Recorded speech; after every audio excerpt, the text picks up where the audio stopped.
Hai teman-teman, kembali lagi di channel Shuyongra Story. Yuk baca cerita yang berjudul Uneasy karya Shuyongra. Jangan lupa like, komen, dan subscribe ya. Next day. Ponsel dia berbunyi. Aku duluan ya kak. Taeyong Sunbei sudah di depan menyebutku. Dah, ucap dia bergegas pergi. Ia mikir-mikir bawahnya. Apakah aku harus menuruni siaran dari Jungkook? Tapi aku tidak akan bisa. Ian keluar dari rumah dan melihat Jungkook berdiri di depan gerbang rumah sambil melambaikan tangan. Jungkook, Ian menghampiri Namja itu. Gajah, Jungkook tersenyum. Kau mau? Ian tersenyum tipis. Nah gitu dong, senyum kan cantik. Jungkook dan Ian turun dari mobil dan menuju ke kelas bersama. Ian, nanti aku pinjam PR fisika nomor 4 saja nih, ucapnya. Memangnya kamu tidak bisa? Tanya Ian. Tidak, hehe. Baiklah, nanti sekalian aku ajari caranya juga deh. Oke. Taeyong yang berada tak jauh dari sana melihat mereka yang sedang mengobrol. Oh, jadi sekarang dia deketin Jungkook.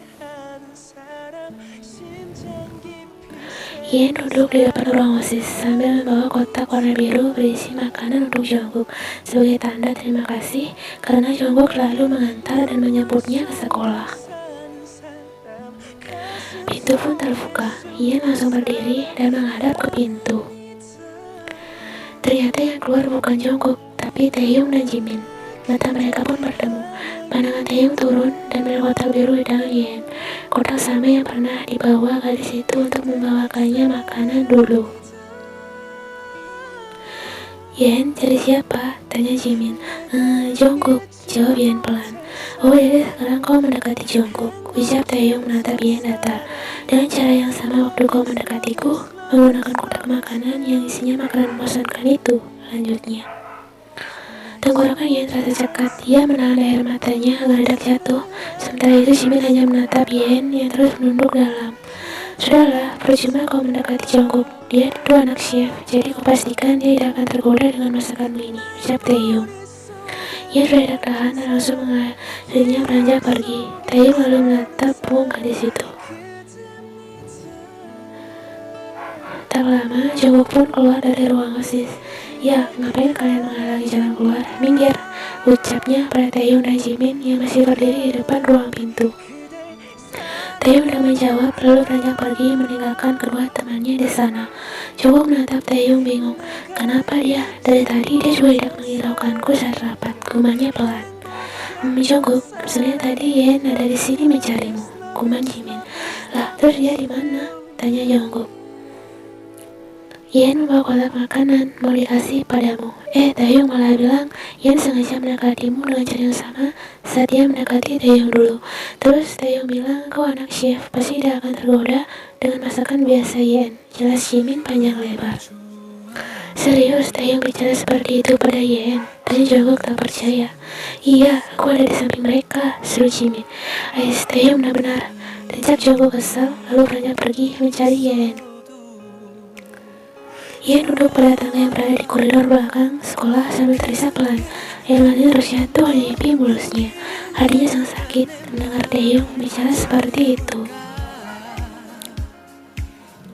Sepasang kaki berdiri di depannya. Ian pun langsung menghapus air matanya lalu mengangkat wajahnya. Jungkook berdiri di depannya dan melihat kotak makanan berwarna biru di tangan Ian. Ia juga menatap mata Ian yang sembab karena menangis. Jungkook, Ian bersenyum basah karena pria itu dan perlahan menyampingkan kotak makanannya. Kau menangis? Kenapa? Tanya Jungkook duduk di samping Ian. Berencana, Ian menggeleng pelan. Jangan berbohong, Jimin sudah memberitahuku tadi, gumam Jungkook. Ian pun diam dan duduk dalam. Jungkook pun memegang tangan gadis itu. Sudahlah, jangan hiraukan kata-kata Taeyong, gumamnya. Kau tidak menghiraukannya Jungkook. Matamu sampai merah dan sembab itu. Jungkook menatap kedua pipi Ian dan mengusap jejak air matanya dengan lembut. Pria itu lalu perlahan mendekatkan wajahnya sembari menatap lekat manik mata Ian. Mereka saling menatap lekat. Hingga bibir Jungkook menyentuh lembut bibir Ian. Kecupan itu pun berubah menjadi mesra. Yen menutup matanya dan membalas ciuman pria itu. 5 menit kemudian, Jongkok melepas ciumannya dan menatap wajah Yen yang berubah menjadi merah merona. Keadaan pun menjadi canggung. Ah, Mian Yen. Jongkok menggaruk kepalanya yang tergatal. Kuencana, kumang Yen pelan sama canggungnya. Mana makanan yang kau bawa untukku? Tanya Jongkok. Ini, aku buat ini sebagai ucapan terima kasih karena kau sudah mengantar dan menjemputku ke sekolah. Jelas Yen, lalu memberikan kotak biru itu. Jongkok langsung membukanya. Wah, kelihatannya enak. Dulu aku selalu memintanya sama Taeyong dan tidak pernah dikasih. Dasar. Sekarang akhirnya aku bisa makan masakanmu dengan puas. Ucap Jongkok langsung memakannya. Bagaimana? Mian kalau udah enak, Jong? Enak kok, enak banget. Kau memang pandai masak nih. Ucap Jongkok sambil makan dengan lahap. Ku mau Jung, Yen tersenyum tipis. Ia mulai merasa nyaman berada di dekat Jongkok. Next day, Yen duduk di meja taman belakang sekolah sambil melihat ponselnya. 2 hari lagi adalah ulang tahun Taeyong. Tahun lalu biasanya kita menyiapkannya bersama, dan sekarang pasti membagikan undangannya. Tapi kok aku tidak melihat Taeyong dan yang lainnya? Batin Yen mulai keseliling dan berdiri. Udah diundang? Aku diundang tidak ya? Yen berjalan menuju kelasnya. Ia pun akhirnya melihat Taeyong dan Lia beserta temannya yang lain sedang membagikan undangan. Yen langsung menunduk. Sepertinya aku tidak mungkin diundang, tapi aku ingin pergi ke sana.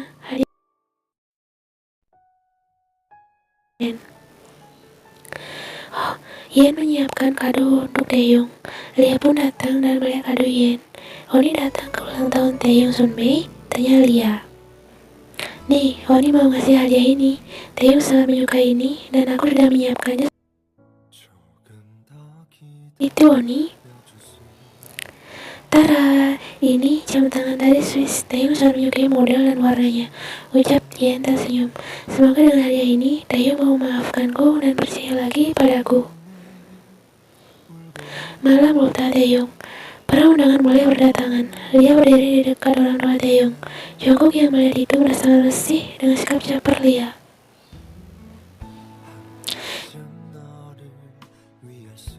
Kaget dan menatap gadis itu.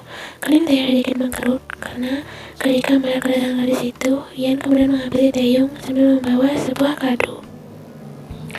Taeyong, ini hadiah yang aku ceritakan bulan lalu. Kumang Yen. Taeyong hanya diam dan menatap kado itu. Bukankah ini mantan pacarmu yang tidur dengan pria tua budak itu? Tiba-tiba ibu Taeyong datang. Oh Moni, bukan seperti itu. Putri itu bisa ada. Cukup Yen, seru Taeyong. Ia kaget dan langsung nutup mulutnya. Semua tamu undangan juga langsung terdiam setelah mendengar suara seruan Taeyong. Sekarang lebih baik kau pergi, ketus Taeyong. Tapi tolong terima hadiah dariku dulu, ucap Yen lembut. Taeyong pun mengambil kado itu dan langsung melemparnya ke tong sampah yang berada di dekatnya. Jongkok yang melihat itu langsung ngepal tangannya. Mata Yen melebar kemudian menatap Taeyong. Taeyong, suaranya malah serak dan menatap sudah berkaca-kaca. Aku sudah menerimanya kan, sekarang bagilah, ucap Taeyong dan wajah dinginnya. Ia lalu mengambil lagi kadonya di bak sampah dan langsung berlari pergi dari tempat itu. Yen, Jongkok menatap punggung Yen dan langsung mengejar gadis itu. Yen berlari kecil sambil menangis. Yen, tunggu, seru Jongkok mengejar gadis itu. Tapi langkah Yen tidak berhenti dan terus berlari. Jongkok akhirnya berhasil memegang tangan Yen dan menghentikan gadis itu. Yen terus menangis dengan keras. Jangan menangis, kumang Jongkok lembut memegang erat bahu Yen. Tapi gadis itu masih menangis dengan keras. Hatinya benar-benar sakit dan hancur. Kumohon berhentilah menangis. Aku jadi ikut sedih, kumang Jongkok keluar kaca-kaca. Pria itu langsung memeluk Yen erat. Yen pun menangis di pelukan Jongkok.